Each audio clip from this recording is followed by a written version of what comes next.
Shalom Aleichem, nous allons avoir le plaisir aujourd'hui ensemble, Bezrat Hashem, de pouvoir étudier la page Yud Zayin du traité Gittin. Nous nous sommes arrêtés à la 10e ligne environ, et on avait dit, la dernière partie de la Mishnah, lorsque une personne dit devant moi, le get a été écrit. Deux autres viennent à dire devant nous, il a été signé. Echad omer befanai nirtav, veshnaim omrim befanenu nirtam. Selon tout le monde, cette fois, le get est caché, il est bon. C'est vrai, mais de quoi parle-t-on? Nous précise Rabbi Ami, Amar Rabbi Ani, au nom de Rabbi Yochanan, Amar Rabbi Yochanan, lo shanuela, she'aget yotze mitachad, yad ed ktiva. Quand est-ce que l'on a dit que le get était cachère? Lorsque la personne qui témoigne que devant lui le get a été écrit, alors c'est lui également le shaliach, l'envoyé de ce get-là. Pourquoi? Donc finalement dans ce cas-là ça marchera. Keshnaim alze, vekeshnaim alze. Finalement on a comme deux personnes qui témoignent sur l'écriture du get et deux qui témoignent sur la signature. Pourquoi? Au sujet de la signature, il y en a deux qui disent devant nous ça a été signé, c'est vrai. Et au sujet de l'écriture, il est tout seul, mais comme c'est un shaliach, comme c'est l'envoyé du get, les Chachamim ont décidé de le croire, comme si finalement on avait deux personnes devant nous. Aval mitachat yad ede chatima. Par contre, lorsque finalement ce sont les deux personnes qui témoignent sur la signature, qui disent que ce sont les envoyés, ce sont les shluchim. Par contre, celle qui dit devant moi le get a été écrit, alors celui-ci n'a rien à voir avec le get, ce n'est pas l'envoyé. Dans ce cas-là, le get, il n'est pas bon, il est pas soul, pas soul. Et donc, nous allons déduire des paroles de Rabbi Yochanan maintenant, puisqu'il fait cette okimtala dans la Mishnah, ça veut dire en effet comme quoi, même lorsque deux personnes apportent le get, comme c'est le cas ici de la Mishnah, alama, kesavar shnaim sheiviu get memedinatayim, quand même, ils ont le besoin de dire, devant nous le get a été écrit, devant nous le get et a été signé. C'est la raison pour laquelle c'est pas soul si jamais ça n'a pas été fait. Alama kesavar shnaim sheiviu get memedinatayam tzrechim sheyomru befanenu nirtav ou befanenu nirtam. C'est le din donc que pense Rabbi Yochanan. Sur ce, Amarle Rabbi Assi, dis-moi, et la meata, si jamais on vient à penser que même lorsque deux personnes apportent un get, alors ils se doivent de dire befanenu nirtav, befanenu nirtav. Comment vas-tu comprendre donc la reisha, le début de la Mishnah, où il est marqué là-bas? Reisha dektane shnaim omrim befanenu nirtav, vechad omer befanai nirtav. On a deux personnes qui disent devant nous le get a été écrit, et une qui dit devant moi le get a été signé. Qu'est-ce que l'on fait dans ce cas-là? On avait dit que c'était une marloquette. Selon Rabbi Chachamim, c'est pas soul, le get est pas soul. Selon Rabbi Yehuda, il est caché. Alors finalement, pourquoi dans ce cas-là Chachamim vont dire que c'est pas soul? Les deux personnes n'ont pas témoigné sur la signature, uniquement sur l'écriture du get. Puisque l'on n'a qu'une seule personne sur la signature, alors on va dire que c'est pas soul finalement. Rabbi Yehuda, il va nous dire comme quoi c'est caché. Et donc nous allons dire, tu sais, on parlerait apparemment, selon toi Rabbi Yochanan, même dans un cas où deux personnes ont rapporté le get, ve'afilu get yotse, mitachat yede shnehem, même si le get sort de la main des deux personnes qui ont dit devant nous le get a été écrit, Chachamim disent que c'est pas soul, passe les Rabbanan. Donc comme ça, selon toi, Rabbi Ami qui rapporte les paroles de Rabbi Yochanan, nous allons interpréter la Mishnah. Sur ce, il lui a dit, oui Rabbi Ami, en effet, Amarle in. Vous allez voir que Zimnin, il y avait une autre fois, Ashkache de Yativ Veke Amar, Rabbi Assi a rencontré Rabbi Ami, il était assis de Yativ et qu'il disait Veke Amar, un din apparemment qui va à l'inverse. Il nous dit quoi? De Afilu Get Yotse Mitachat Yede Rede Chatima, Kacher, comme quoi, même lorsque le get sort de la main des Khatima, des personnes finalement qui témoignent de la signature, quand même ça serait caché. À savoir le cas de la Mishnah. Nous avons une personne qui dit devant moi ça a été écrit, celui-ci ce n'est pas du tout le shaliach, et quand même le get sera caché. Pourquoi? Parce que les deux personnes qui ont dit que le get finalement a été signé devant eux, ce sont tous deux des shluchim, des envoyés. Et puisque finalement on a deux envoyés, même si rien n'a été dit, le get devrait être kasher, comme ça pense Rabbi Ami, et apparemment il le dit au nom de Rabbi Yochanan. Alama on déduit, qu'est-ce savoir qu'il pense Rabbi Ami, que, en effet, shnaim sheivu get mimedinatayam, ils n'ont pas le besoin de dire ces paroles-là, en srichim sheyomru befanenu nirtav, ou befanenu nirtav. Sur ce, donc, Rabbi Assi lui a dit, Amar le Rabbi Assi, et la meata, reisha dektane. Si c'est ainsi que tu penses que deux personnes qui apportent un get, donc finalement n'ont pas le besoin de dire ces paroles-là, alors comment on va comprendre la reisha également? Il a été enseigné là-bas, shnaim omrim befanenu nirtav, deux personnes disent devant nous le get a été écrit, et une personne dit devant moi il a été signé, ve'chadomer befanai nirtam. Alors qu'est-ce que l'on dit? Bien sûr, on l'avait vu. Pasoul, selon Chachamim. Rabbi Yehuda dit comme quoi c'est kasher, ve Rabbi Yehuda marchir. Et donc on va dire, Ta'amad et Anagat Yotse, mitachat yedeshnehem. Tu sais pourquoi Chachamim vont dire que c'est pasoul là-bas? Nous sommes obligés de dire, parce qu'en fait il n'y a pas deux envoyés qui apportent le get. Ah, par contre, s'il y avait deux envoyés, ça serait kasher, il n'y aurait pas de marloket. Ha get Yotse mitachat yedeshnehem, marchere rabanan. Donc comme ça, nous allons interpréter la Mishnah, selon toi Rabbi Ami, qui comprend que lorsque deux personnes apportent un get, ils n'ont pas le besoin de dire quoi que ce soit. Sur ce, Rabbi Ami lui a dit oui, en effet, amarle in. Et donc la Gemara nous dit, tu sais, Rabbi Assi s'est étonné, vea zimnin lo amarta lanachi. Pourtant une fois tu nous as dit l'inverse, Rabbi Ami, je ne comprends pas. Sur ce, lui a dit Rabbi Ami, amarle yeted hi chez l'otamut.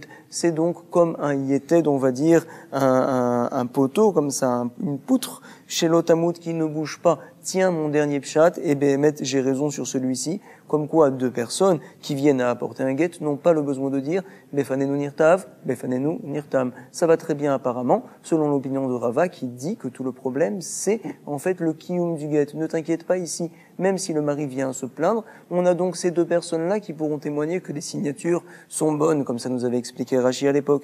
En tout cas maintenant, on continue, nous allons voir une nouvelle Mishnah. Il nous a donc été enseigné dans la Mishnah Befan nirtav, bayom, venirtam, bayom. Si jamais le get a été écrit dans la journée, il a été signé également dans la même journée, Balaïla, venir tam Balaïla, ou bien il a été écrit et également signé la nuit, la même nuit.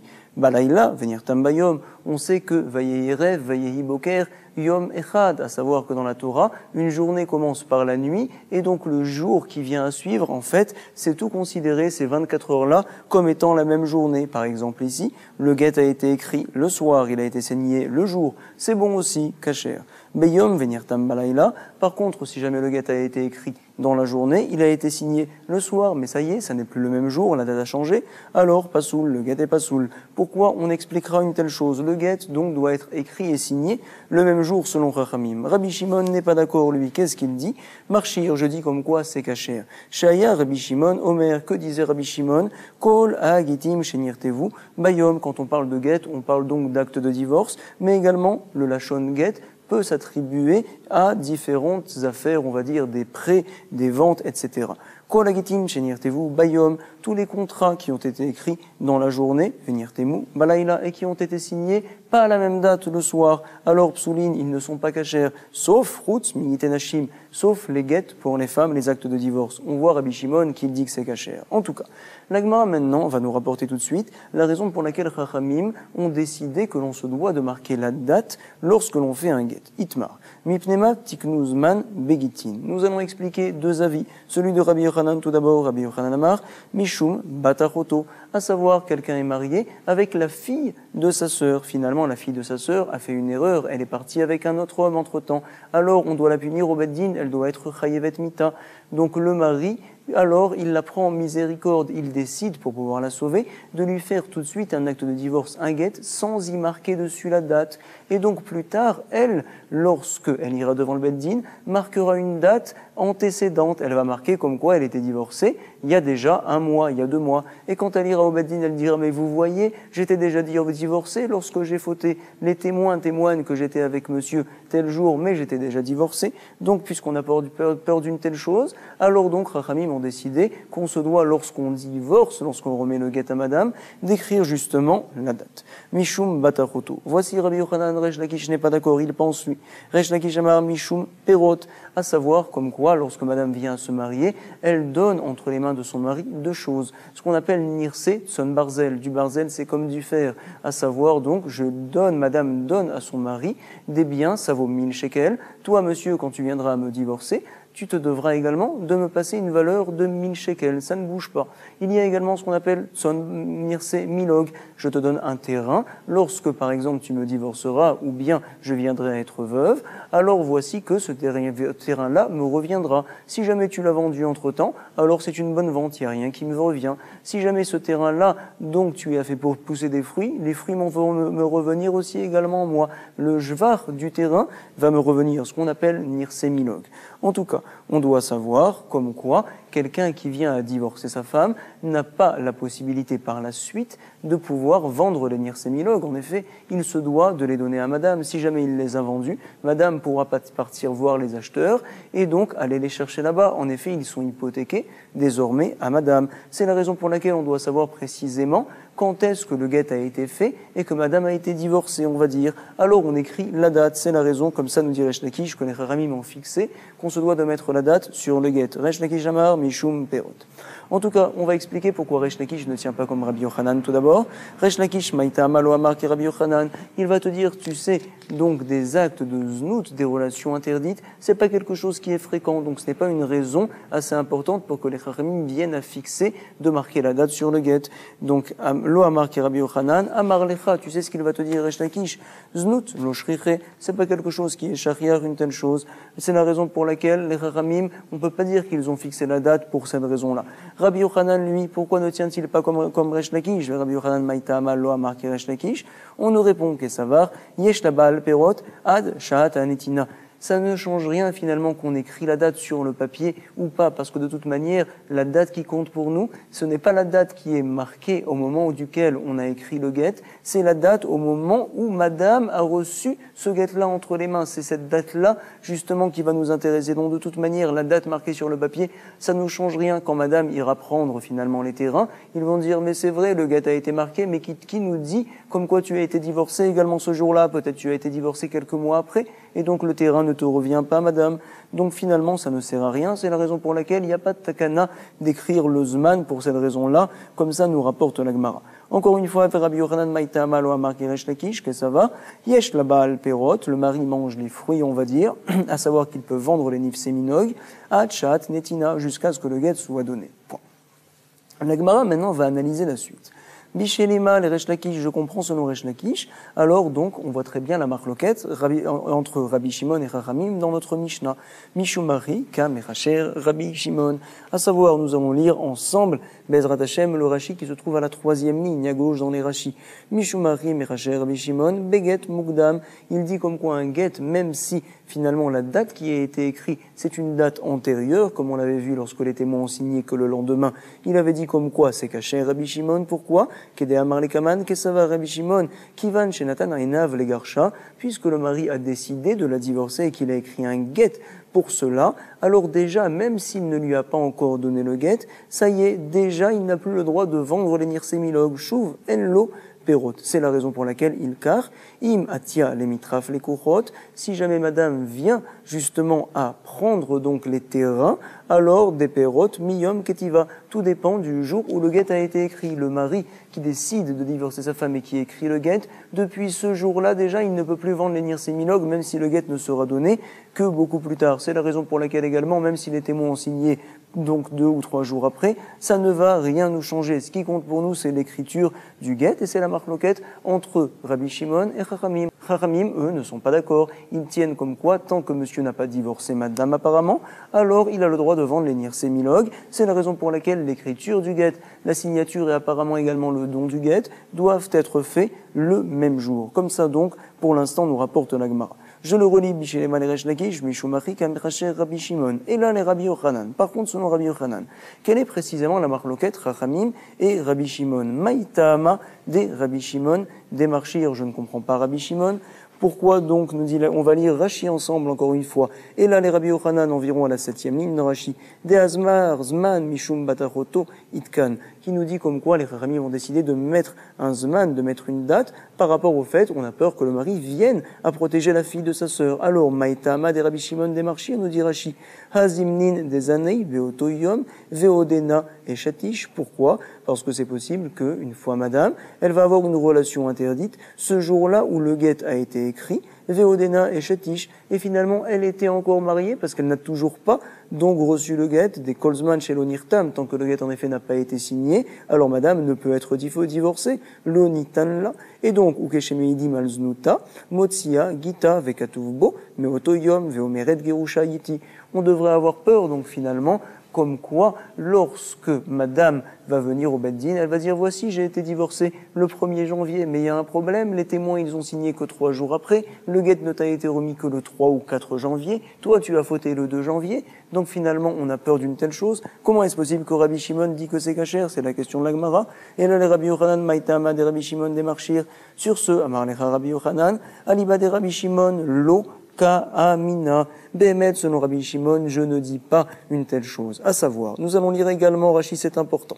Aliba de Rabbi Shimon, Loka Amina, de Rabbi Shimon, Vadaï, Zman, Lav, Mishum, Machoto, Itkan, et la Mishum Perot. C'est vrai, Rabbi Shimon, lui, tient comme quoi toute la raison pour laquelle Chachamim ont fixé d'écrire la date sur le papier, ce n'est pas à cause du znout, des relations interdites. C'est Béhémet à cause du fait que le mari risque de vendre justement les fruits. Et ça serait donc la marloquette entre Rabbi Shimon et Chachamim. Rabbi Shimon, donc, tiendrait qu'il y a un problème de pérote de fruits, comme pense du reste Resh Lakish selon tout le monde, et donc Chachamim penserait, comme nous explique Rabbi Yochanan, c'est un problème de znout. C'est la raison pour laquelle Rabbi Shimon va nous dire, même si les témoins ont signé un petit peu plus tard, alors quoi qu'il arrive, tu sais, il n'y a pas tellement de problème. Pourquoi? Parce qu'à partir du moment où le guet a été écrit, alors il n'a plus le droit désormais, le monsieur, de pouvoir donc vendre les fruits, vendre les nirsémilogues. Si jamais il les a vendus, madame pourra aller les chercher. Et donc madame, quand elle viendra avec un guet qui est écrit à telle date, enfin, en effet, les fruits vont les revenir, à savoir donc les terrains, lui reviendront sans aucun problème. Comme ça nous dit la Gemara. Donc, encore une fois, nous dit la Gemara, Bichelema les Rabbi Yochanan, donc on dit ici, pardon, donc, Ki Amina, Aliba, des Rabbanan. Tout ce que j'ai dit, moi, le problème de Znout, c'est selon Chachamim, dit Rabbi Yochanan. Point. En tout cas, pour l'instant. Donc, nous tenons, selon Rabbi Yochanan, il y a, selon Chachamim, un problème de Znout, c'est pour ça qu'on a fait la date. Selon Rabbi Shimon, c'est un autre problème de Nirsémilogue. Resh Lakish pense que ce soit Chachamim ou Rabbi Shimon, il y a un problème de Nirsémilogue, c'est pour cela qu'on a fixé la date.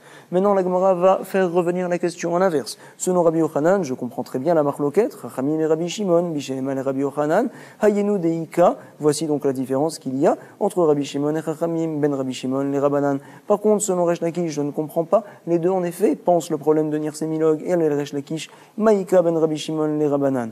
La Gemara nous explique, voici la différence. Peire de Mishat Ktiva, Veat Shat Khatima Ika Beneyu. Leur différence, c'est donc la possibilité de vendre les nirsémilogues entre l'écriture du guet et la signature du guet, justement. Rabbi Shimon va te dire, tu sais, le guet, il est kasher, il n'y a pas de problème, même s'il est signé après. Pourquoi?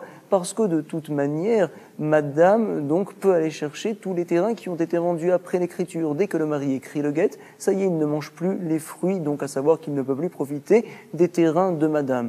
Par contre, on doit savoir que Chachamim ne sont pas d'accord. En effet, la signature doit être faite le même jour que l'écriture. Pourquoi? Parce qu'en effet, le mari peut vendre finalement les biens de madame les nirsémilogues tant que le guet n'a pas été signé. Voici donc la marloquette de Rabbi Shimon et Chachamim, comme ça nous rapporte la Gemara. Et donc la Gemara maintenant va s'étonner, Veha, Ifrash, Mainan Leu. Comment donc peux-tu dire, comme on l'avait vu à la deuxième ligne, que Rabbi Yochanan pense en effet que Hatchat Netina, jusqu'à ce que le guet soit donné par le mari à madame, en effet, donc le monsieur a la possibilité de pouvoir vendre les biens, les nirsémilogues, sans aucun problème, jusqu'à ce que le guet soit donné. Et donc Resh Lakish n'est pas d'accord, il dit qu'à partir du moment où le guet a été écrit, il a été écrit et signé, donc on avait dit également ça dépendait des chitotes. En tout cas, à partir de ce moment-là, ça y est, madame peut aller réclamer les biens. Nous allons voir comme quoi on a un enseignement à l'envers. Regardez tout de suite. Vaifrash Mainan Leu Deitmar, il a été dit, mais Matai Motsim, la pérote. Donc à partir de quand madame a le droit d'aller chercher chez nirsémilogues? Regardez Rabbi Yochanan, ce n'est pas à partir du moment où le guet a été donné, non. Rabbi Yochanan Amar Mishat Ketiva. Et Resh Lakish, lui, dit précisément Mishat Netina Amar Mishat Netina. Donc on a un problème. Nous dit la Gemara Ifour, on se doit d'inverser. Donc le dernier enseignement qui a été rapporté ici par Rabbi Yochanan et Resh Lakish. À savoir comme quoi Resh Lakish tient que, finalement, madame peut prendre les terrains qui ont été vendus après l'écriture du guet. Et Rabbi Yochanan pense que madame peut prendre les terrains uniquement qui ont été vendus par le mari à partir, donc, du don du guet et pas avant. Sur ce, nous dit la Gemara à Marley Abaye, les Rav Yosef. Nous avons donc une Mishnah que l'on peut trouver à la page Pevav 86, et là-bas il est marqué, tu sais, il y a 3 gitim qui sont pas saouls, qu'on n'a pas le droit d'utiliser, mais si on les a utilisés et que madame par conséquent s'est remariée, on considère que l'enfant il est cachère. On ne dit pas à madame de divorcer d'une part, et on dit que l'enfant il est cachère, il n'est pas mamzer. Gimadid gitim psulim veimniset, avlat cachère, nous pouvons voir du reste dans le Rashi, à la première grande ligne, il nous dit ve'echad mehem, donc gimel gitim psulim ve'echad mehem, yeshalav edim ve'en bozmam. Parmi ces 3 guettes que l'on cite là-bas, il y a également donc celui où il y a des témoins, mais par contre la date n'a pas été marquée. Donc les Chachamim m'ont demandé qu'on écrit la date. Mais attends, je ne comprends pas. Si elle s'est remariée, l'enfant il est cachère, alors à quoi elle sert la takana des Chachamim? Finalement c'est trop facile. Mao ilu Chachamim betakanatam. La Gemara nous dit que oui. Et nous, dès les Chatrilu, là, l'otinacé, quand même, on a eu besoin de cette takana-là pour pouvoir faire comprendre que madame, les Chatrila, elle n'a pas le droit de pouvoir se marier. Bedi Evel, l'enfant il est cachère. En tout cas, la Gemara nous dit, attends, tu dois écrire la date pour éviter les trompeurs, mais tu sais, quoi qu'il arrive, je peux t'en trouver des gens qui vont trouver une feinte, on va dire, pour pouvoir éviter cette takana des Chachamim. Pourquoi? Il va marquer la date, en effet, sur le guet, et puis, par la suite, donc après que les témoins ont signé sur un guet où il y a bien une date formidable, quand il va remettre le guet, les témoins ils sont déjà plus loin, il y a des personnes qui voient, c'est vrai, mais c'est un petit peu loin, ils ne regardent pas tous les détails du papier à ce moment-là. Alors, juste avant, il coupe la date, Gazei, Lesman, d'idée, et donc, Veyaeve, Nihala, il va lui donner après le guet, donc madame ne pourra plus venir chercher les nirsémilogues, et également, si c'est un problème de znout, alors madame également pourra venir dire au Beddin, mais attendez, j'étais divorcée depuis longtemps, depuis quelques mois déjà. En tout cas, il y a Béhémet ce problème-là, peut-être qu'on devrait être au chèche une telle chose. Sur ce, nous dit la Gemara, Amarle les Ramay, lo Hashinan. On ne craint pas que les gens viennent à faire de telles choses, qu'ils viennent à écrire un guet avec une bonne date, et par la suite, une fois que les témoins ont signé, qu'ils viennent à couper la date. On ne craint pas une telle chose. Donc Béhémet, il n'y a pas de chashash. Comme ça nous répond la Gemara. Se demande la Gemara, Katuvba, Shavua, Shana, Chodesh, Shabbat. Si jamais donc la personne, quand il a écrit le guet, il a marqué une date, c'est vrai, mais pas précise. Il a marqué dans quelle Shemitah on est, ou bien il a marqué l'année, mais il n'a pas marqué plus. Il a marqué le mois dans l'année, c'est vrai, mais il n'a pas marqué le jour. Ou bien Shabbat, il a marqué la semaine, mais pas le jour précisément. Alors Maï, est-ce que ce guet-là, il va être cachère ou pas? Sur ce, on lui a dit oui, le guet est cachère, Amarle, cachère. Mais attends, finalement, Umaoilu, Chachamim, Betakanatan, qu'est-ce que les Chachamim ont arrangé dans leur takana? Finalement, le problème, il peut se reposer, à savoir que madame, peut-être qu'elle a une relation interdite, et que le mari, il va marquer une date, qui est une date très générale, on va dire, et grâce à cela, elle pourra se protéger. Pareil pour les nirsémilogues, en effet, monsieur va vendre un terrain, et donc à chaque fois, quand elle va venir réclamer le terrain, ils vont lui dire, mais attends, peut-être que tu as été divorcé le dernier jour de cette année-là, le dernier jour de ce mois-là, donc en fait, le terrain ne te revient pas, alors il y a un problème, nous dit la Gemara, quand même, ça a un petit peu aidé, et nous, les Shavua décamés, les Shavua débattrés, ça a aidé par rapport aux 7 premières années, celles d'avant, ou bien aux 7 années d'après, ça pour nous, c'est clair, ou bien par exemple, donc au sujet, quand elle a marqué l'année 2015, alors ça nous aide, comme quoi si elle a eu une relation en 2014, alors on sait très bien que madame, elle n'était pas divorcée à cette époque-là. Si jamais il n'y avait pas de date, alors en effet, madame, on n'aurait jamais pu la punir. En tout cas, c'est ce que nous dit la Gemara ici, Deilote Ma'achi. Donc si jamais tu ne dis pas une telle chose, comme quoi, en effet, le fait que ça aide un petit peu, c'est suffisant, alors regarde comment tu comprendrais Yoma Goufé Miyad et Imit Safra, Imipania. Quand on écrit la date, le jour sur le guet, on ne sait pas en fait si le guet a été donné le matin ou bien le soir peut-être. Et donc madame, si elle a eu une relation au milieu de la journée, on ne sait pas si elle a été divorcée le matin ou bien elle a été divorcée le soir, si elle a fait un issour ou pas. Donc forcément, Imit Safra, Imipania, et là, les Yoma Dekame, ve les Yoma Debatré. Forcément, nous sommes obligés de dire que le guet, c'est vrai, ce n'est pas donc quelque chose de très exact, précis pour pouvoir aider tout le temps, mais en tout cas, ça aide dans beaucoup de situations et ça va suffire. Ici aussi pareil, à Hanami, et année les Shavua Dekame, ve les Shavua Debatré. Quand on parle de Shavua, c'est donc une série de 7 ans, c'est la Shemitah. Sur ce, nous rapporte la Gemara à Marley Ravina, les Rava. Kadve, Veudve, Bekiste. On peut avoir un problème. Quelqu'un donc qui a écrit un guet et plus tard il a mis ce guet-là dans sa poche. Il a dit bon, je vais attendre, peut-être que ma femme elle va se calmer. Alors Deimef Païsa, Tifayes, si jamais elle va me reséduire, alors je vais être gentil avec elle, je ne vais pas la divorcer. Maï, est-ce qu'il est cassé cher ce guet-là? Il lui a dit à Marley, Lo Magdim Inish pour Anutale Nafché. C'est vrai qu'il est caché. Ah, tu vas me dire, quelqu'un peut écrire un guet et finalement faire attendre très longtemps, et grâce à cela, il va vous pouvoir protéger, par exemple, exemple la batachoto, etc. Le problème, on va l'avoir également dans ce cas-là. Ne t'inquiète pas, les gens n'ont pas l'habitude d'écrire des guettes et plus tard, uniquement quelques mois après, de divorcer. Pourquoi? Un guet, c'est pour nous, une punition, et un homme ne fait pas venir une punition. Très tôt, il la repousse au maximum. Inish, donc lo magdim inish pour anuta, les nafshé, ne craint pas qu'il qu'on ait une telle situation. Il continue Ravina, il lui dit à Ravashi cette fois, Amar les Ravina les Ravashi, Gitin, abaimi medinat ayam. On a donc un guet qui provient de Chutzlaretz, de Medinat Ayam, outre-mer. Demirtav Benissan, il a été marqué, ce guet-là, il a été fait en Nissan. Velo Matou à Tishri. Par contre, madame ne l'a reçu que 6 mois après en Tishri. Alors, en quoi ça va nous aider une telle chose? Maouinou Chachamim Betakanatan, la date finalement ne nous aide pas parce qu'en fait, il faudra donc un témoignage que madame a été divorcée en Nissan uniquement. Et grâce à cela, madame pourra venir chercher les nirsémilogues, etc. Amarle Ineu Kala Itlehu. Au sujet des guettes qui proviennent de Medinat Ayam, ne t'inquiète pas, il y a un col, donc les gens parlent à ce sujet-là, on sait précisément quand est-ce que madame a été divorcée. Comme ça, nous a rapporté la Gemara, Chazak ou Baruch, une bonne révision, Toda, Kol, Tov.